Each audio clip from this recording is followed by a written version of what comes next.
एक पूरा concerted effort चल रहा है कि सुप्रीम कोर्ट को अंगूठे के नीचे ले आओ। एक ही संस्था बची हुई है, आखिर ये क्यों नहीं आ रही हमारे अंगूठे के नीचे? जिस देश में अंडर ट्रायल 1.5 गुना बढ़ गए, उसमें क्या करे सुप्रीम कोर्ट? आप अपनी हेकड़ी दिखा के दरोगा जी को भेज के किसी को बंद करवा रहे हैं। चुनाव आता है तो ईडी भेज के किसी को आप दूसरी पार्टी वाले को पकड़ लेते हैं और डील ये होता है कि मेरी तरफ आ जाओ, कुछ नहीं होगा, और नहीं आओगी तो ऐसे ही छापे पड़ते रहेंगे। बशीर बद्र का एक शेर है, बड़े शौक से मेरा घर जला, बड़े शौक से मेरा घर जला, कोई आंच तुझ पे ना आएगी। बड़े शौक से मेरा घर जला, कोई आंच तुझ पे ना आएगी। ये जुबान किसी ने खरीद ली, ये कलम किसी का गुलाम है। दीपिका पादुकोण के बिकनी के कलर से नहीं निकले तब तक उन्होंने हलाल बीट और हराम बीट कर दिया।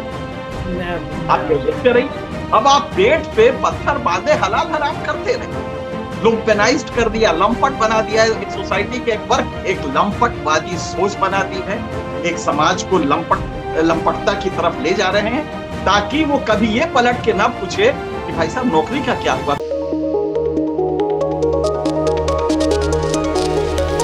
एनके सिंह जी, आप तो इतनी बड़ी संस्था के एक बहुत जिम्मेदार पदाधिकारी रहे, कभी आपने सोचा था कि इन उद्योगपतियों के चैनल पे इतनी ज्यादा नफरत की भाषा बोली जाएगी? उनके थंबनेल ऐसे होते हैं, थंबनेल देखकर आदमी का किसी भी कम्युनिटी के लोगों का खून खोने लगता है। उनके एंकर ट्वीट जो करते हैं वो ट्वीट इतने होते हैं, वो नफरत भरे होते हैं। तो ये अंबानी और अडानी मीडिया के क्षेत्र में इतनी नफरत क्यों फैलाना चाहते हैं? नहीं, ये नफरत, ये तो सिंपल सा कैलकुलेशन है। अनफॉर्चुनेटली डेमोक्रेसी के लिए ये मेजॉरिटी से चलती है। प्रजातंत्र के 4 मूल तत्व होते हैं डेमोक्रेसी के, जो असली होते हैं। Majority rule, recognition of minority rights, अल्पसंख्यकों के अधिकारों की पहचान और उसको सम्मान देना, ये दूसरा होता है मेजॉरिटी रूल होता है। तीसरा होता है कॉन्स्टिट्यूशनल गवर्नमेंट, संवैधानिक सरकार हो। और चौथा होता है गवर्नेंस बाय डिस्कशन, जो सबसे इंपॉर्टेंट है। अब जरा इन चारों को देखिए। मेजॉरिटी के लिए हमने हिंदू कर रखा है, 79.6% हिंदू है, लिहाजा हमें हर तीसरे दिन बिकनी का रंग और हलाल हराम गोश्त देना ही पड़ेगा, अखलाक पहलू का लाना ही पड़ेगा। तो हमें पहला तो ये है, आप देखिए इतने सारों में जो कानून बने हैं उसका नेचर आप देख लीजिए, यूएपीए इस्तेमाल का तरीका देख लीजिए, किस पे इस्तेमाल हो रहा है, तो आपको ये समझ में आ जाएगा कि ये सिंपल है कि मेजॉरिटी कंसोलिडेशन रिलीजन के आधार पे करो। तो पहला तो ये होगा मेजॉरिटी रूल। आपको क्या चाहिए, जरा सोचिए। पूरी दुनिया, मतलब पूरे डेमोक्रेसी में, दुनिया के, भारत में भी मेजॉरिटी डिसाइड करती है। संसद में प्रधानमंत्री उसका बनेगा पार्टी का जिसका बहुमत है। आर्टिकल 75 कलेक्टिव रिस्पॉन्सिबिलिटी, जिसको कहा जाता है डॉक्ट्रिन ऑफ कलेक्टिव रिस्पॉन्सिबिलिटी। लिहाजा संसद में जिस पार्टी का बहुमत होगा या ग्रुप ऑफ पार्टीज का बहुमत होगा, वो अपना प्रधानमंत्री बनाएगा। बहुमत वहां भी है। हाई सुप्रीम कोर्ट में जजमेंट होता है तो कॉन्स्टिट्यूशन बेंच हो, भारत का सबसे बड़ा जजमेंट केशवानंद भारती का जजमेंट 7-6 से हुआ था। आप जरा सोचिए, वहां भी बहुमत है। तो बहुमत का आतंक है एक बहुमत।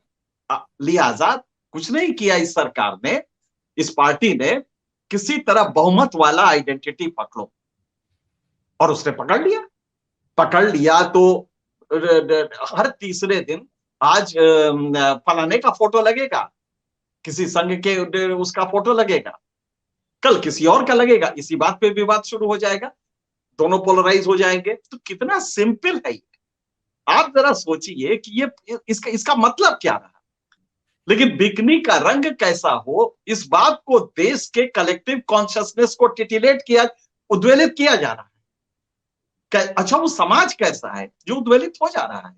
इसलिए कि हमने उसकी चेतना को, उसके तर्क शक्ति को नहीं बढ़ाया। झारखंड में हर 5वें दिन पे एक साइकियाट्रिक पेशेंट, पागल औरत को पत्थर से मार दिया जाता है गांव वालों द्वारा कि वो पागल है, पूरे गांव को खा जाएगी।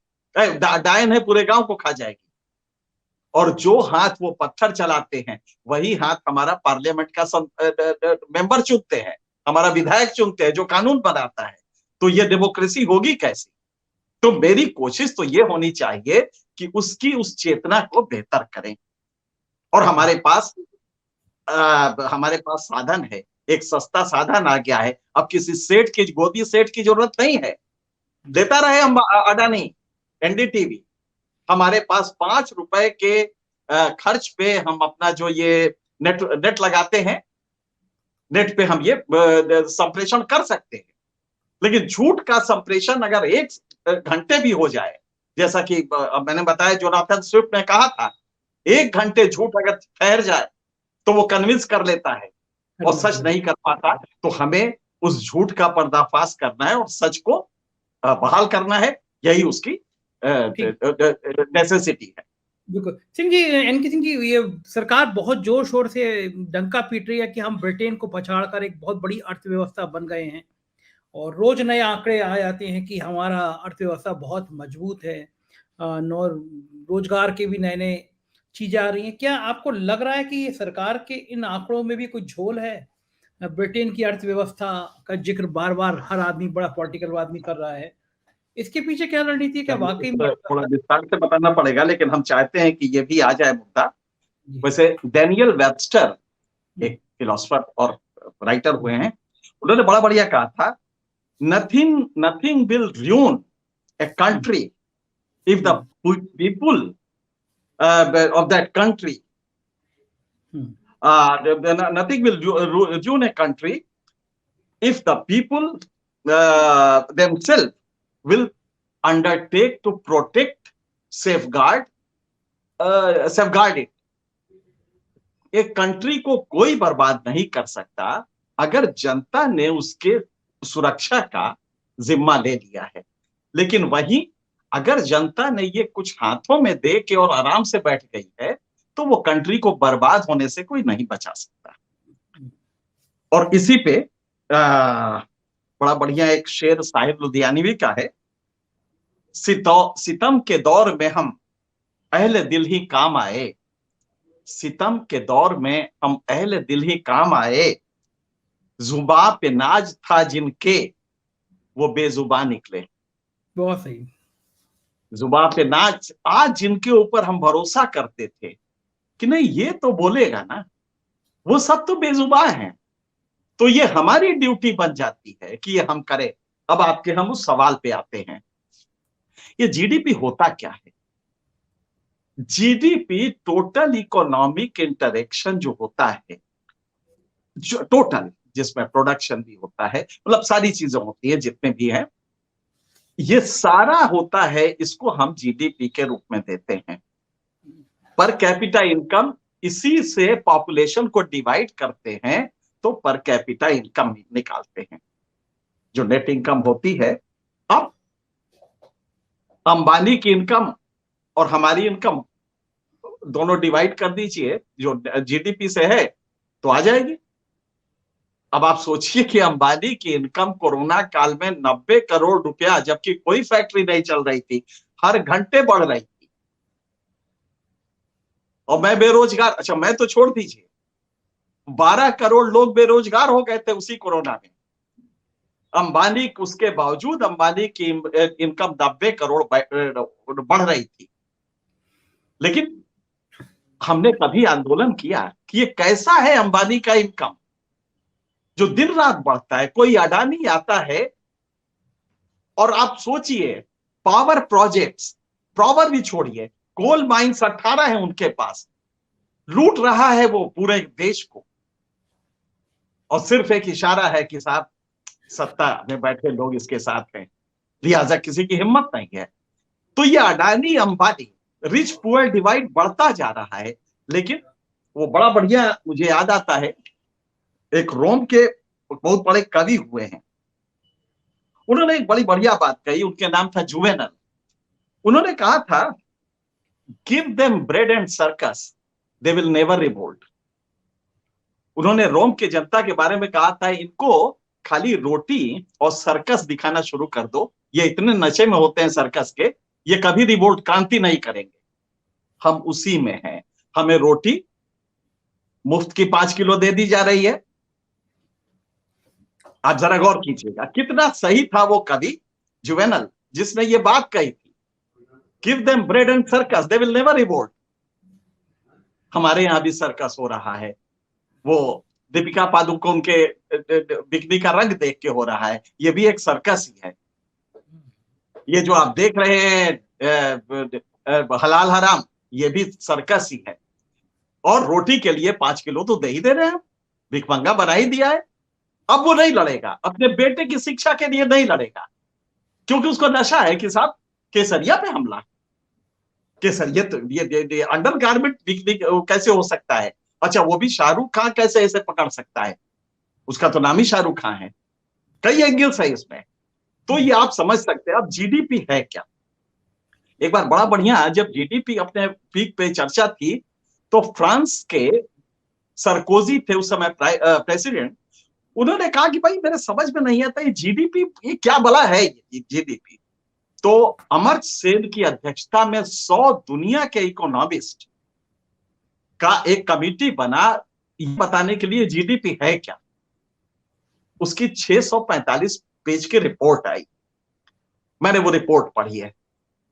उसमें इंडिया का ही उदाहरण दिया था अमर्त्य सेन और वो 100 इकोनॉमिस्ट थे, उसमें भारत के कई थे, कि अगर कनॉट प्लेस में ट्रैफिक जाम हो जाए, अगर लखनऊ के हजरतगंज में हलवासिया मार्केट के पास ट्रैफिक जाम हो जाए, तो देश का जीडीपी बढ़ जाएगा, क्योंकि पेट्रोल खर्चा होगा। तो ये है जीडीपी, कि ट्रैफिक जाम होने से यहां जीडीपी बढ़ता है। और इसको हमारा हुक्मरान जो है, हमारे प्राइम मिनिस्टर कहते हैं ताली मारो, हम तो ब्रिटेन को क्रॉस कर गए। अरे तुम ह्यूमन डेवलपमेंट इंडेक्स देख रहे हो, 2 खाने नीचे आ गए हो। जब से ह्यूमन डेवलपमेंट इंडेक्स बना है, 32 साल हो गए, हम 135 और 130, आप समझिए। सिंह सर दर्शकों को थोड़ा ये पॉइंट क्लियर कर दे जरा। ह्यूमन इंडेक्स होता क्या है? अगर 150-60 लोग कंट्रीज हैं, उसमें हम 135वें नंबर पे है ह्यूमन डेवलपमेंट इंडेक्स पे। कहीं कोई क्रांति हुई? कहीं किसी को मालूम चला कि हम ह्यूमन मानव विकास सूचकांक, जिसमें हेल्थ पैरामीटर लिए जाते हैं, लाइफ एक्सपेक्टेंसी ली जाती है हेल्थ पैरामीटर के रूप में, पर कैपिटा इनकम लिया जाता है, लेकिन उसके साथ हेल्थ, शिक्षा, ये सारे, अब तो 10 उसके सब वो हो गए हैं, सेक्शंस हो गए हैं। तो आप समझ सकते हैं कि ह्यूमन डेवलप, ये भारत जिसको आप महान बता रहे हैं इसलिए कि पिज्जा 20 मिनट पे आ जाता है, वो भारत पिछले 32 साल से 135 और 132 के ऊपर लटका हुआ है। इस साल दो खाने और नीचे चला गया। नीचे के देश आगे बढ़ते जा रहे हैं, बांग्लादेश बढ़ता जा रहा है, बाकी छोड़िए। तो आप समझ सकते हैं कि ये क्या होता है जीडीपी, ये एक मजाक है। इसका ग्रोथ रेट ले लेते हैं अंबानी का, अडानी का और एनके सिंह और संजय का, तो 4 हो गए, तो पूरी जीडीपी से अपॉन 4 कर दिया, कह दिया हो गया जीडीपी पर कैपिटा इनकम भी हमारी बढ़ गई। तो ये मजाक हो रहा है देश में, हमें जनता को ये बताना पड़ेगा। एनके सिंह जी, किसानों की बात करें, अगर एमएसपी की बात की गई थी किसान आंदोलन खत्म करने के लिए, किसान फिर गुस्से में हैं, दिल्ली में प्रदर्शन कर रहे हैं, किसानों की स्थिति लगातार खराब होती जा रही है। एक बार आपने भी मुझे डिटेल में बताया था कि किसानों की हालत भिखारी से भी बदतर हुई है, एक रिपोर्ट थी। क्या किसान इसी हालत में रहेगा? जी हाँ, मैंने एक रिपोर्ट तैयार की थी और बताया था कि एक भिखारी की आमदनी, गवर्नमेंट ऑफ इंडिया की रिपोर्ट है, एक भिखारी की औसत आमदनी जितनी होती है हमारे देश के किसान की नहीं है। ये मैंने आपके प्रोग्राम में भी कहा था, और ये सरकारी दस्तावेज है जिसमें कि ये कहा गया है कि एक किसान की आमदनी जितनी होती है, अगर आप उसको नाप के देखें, और एक भिखारी की औसत आमदनी जो किसी स्टडी में पाया गया था, तो भिखारी हमारा ज्यादा बेहतर है किसान से। वजह क्या है? और यही वजह है कि पिछले 32 साल से मुतवातिर हर 35 मिनट पे किसान इस देश में आत्महत्या कर रहा है। हर रोज 2055 किसान खेती छोड़ देते हैं। और अडानी की फैक्ट्री में, बल्कि अडानी का तो ठीक है, वो कहीं नोएडा में आके हमारे घरों में काम करने लगते हैं सस्ते में, हमारे लिए सब्जी लाने लगते हैं, सब्जी बेचने लगते हैं, और कोरोना होता है तो फिर वो एड़ी घिसट घिसट के मरते हैं। तो ये है हमारी वो स्थिति। ये जो आप जिसको आपने अभी जिक्र किया किसानों की हालत, आप जरा सोचिए, किसानों को आप अभी तक ये नहीं बता पाए हैं आपने कितनी तथाकथित स्कीमें दी, आमदनी दूनी कर देंगे। आपने ये कहा कि साहब ये नया जो फसल बीमा योजना आया है, ये तो कयामत, मतलब बिल्कुल क्या, बिल्कुल किसानों को बिल्कुल वो कर देगा। आज आपको बदलना पड़ रहा है, वो आमदनी दूनी होने की तो अब बात ही नहीं होती है। खैर वो मोदी जी की अपनी स्टाइल है, लेकिन दूनी तो छोड़िए, किसान पहले से बदतर हुआ है, क्योंकि आपने इनपुट कॉस्ट आपकी बढ़ गई है वो किसान की। तो क्या होता है कि प्रोडक्शन, दो चीजें होती है, प्रोडक्शन और प्रोडक्टिविटी। ये आपको भी जानना चाहिए कि मुमकिन है कि प्रोडक्शन बढ़ जाए लेकिन प्रोडक्टिविटी घट घट जाए, क्योंकि प्रोडक्टिविटी एक रेशियो है इनपुट अपॉन आउटपुट। तो अगर इनपुट कॉस्ट बढ़ गई तो प्रोडक्टिविटी आपकी बढ़े उसका कोई मतलब ही नहीं है, बल्कि प्रोडक्टिविटी कम कर दीजिए, इनपुट कॉस्ट पहले कम कीजिए। लेकिन वो तो किसी अंबानी की फैक्ट्री है, उसकी तो कम होगी नहीं। लिहाजा आप क्या करते हैं कि जो आउटपुट है उस पर थोड़ा सा एमएसपी उसको दे देते हैं। एमएसपी 2125 आपने कर दिया। आज जो इनपुट कॉस्ट से पूरा देखिएगा तो आपको समझ में आएगा कि नहीं, ये कम से कम 2500 रुपए जानी चाहिए, और ये नॉर्मल केस में है। लेकिन आपके जो आपके जो आंकड़े आते हैं गवर्नमेंट ऑफ इंडिया के, किसानों को, बड़ा किसान जो है, जो छोटा छोटा किसान होता है, वो किराए किराए पे खेती करता है, कि उसके पास खेती नहीं होती है, रजिस्टर में हमारे दर्ज नहीं होता। तो आप ताजुब करेंगे, बिहार में सिर्फ 10% लोग हैं जिनके पास जो रजिस्टर्ड है, जिनके पास जो जो किराए की खेती करते हैं, जबकि ये झूठ है आंकड़ा। 90% वहां पे किसान करता है किराए पे, लेकिन जमींदार उसका नाम नहीं बताता कि वो हमारे खेत पे कर रहे हैं। साहब खेती तो हम ही करते हैं, क्योंकि उसको डर है कि नाम बता दिया जाएगा तो खेती कभी कब्जा ना मतलब उसको ना दे दी जाए। इस डर से हर जो जमींदार है, हम सब लोग, हमारे जितने भी खेत होंगे, मेरे पास तो खैर ज्यादा नहीं है, लेकिन जो भी होगा कोई वो किराएदार कर रहा होगा। हो सकता है चाचा मामा के लड़के हमारे उसका वो लेते हो, किराया लेते हो, लेकिन हमारे यहाँ खेती कोई नहीं करता, वो बेचारे वो गरीब करते, उनका कहीं नाम नहीं है। लिहाजा जो भी आप इमदाद देते हैं वो जमींदार साहब को चली जाती है, जो नोएडा में एयर कंडीशन में बैठे हैं। और ये किराए पे जो बेचारा खेती करता है, आग लगे पाला पड़े, सब जिम्मेदारी उसकी है।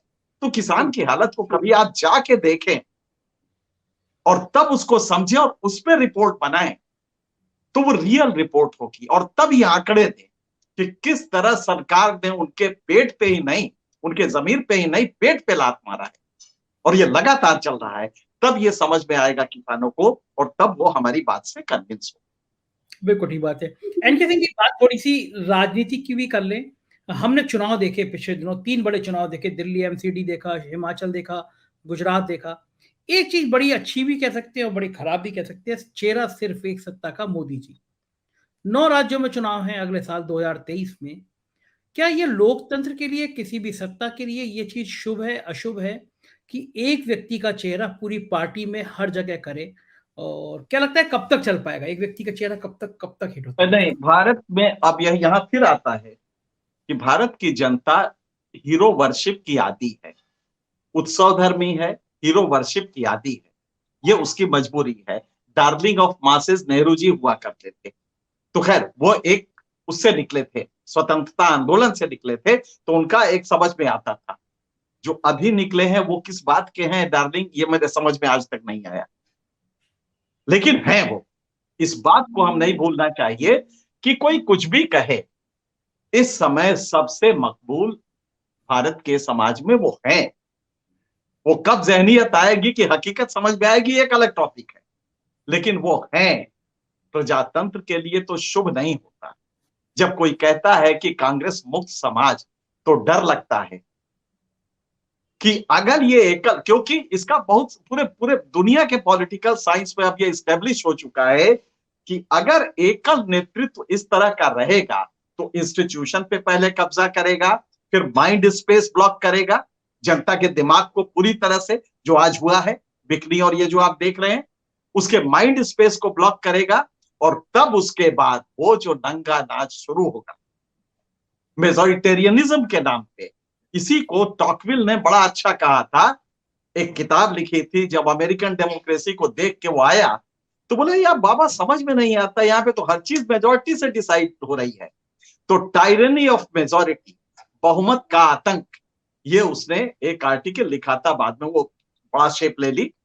तो आप समझ सकते हैं कि ये टायरनी ऑफ मेजोरिटी है, मेजोरिटी का आतंक।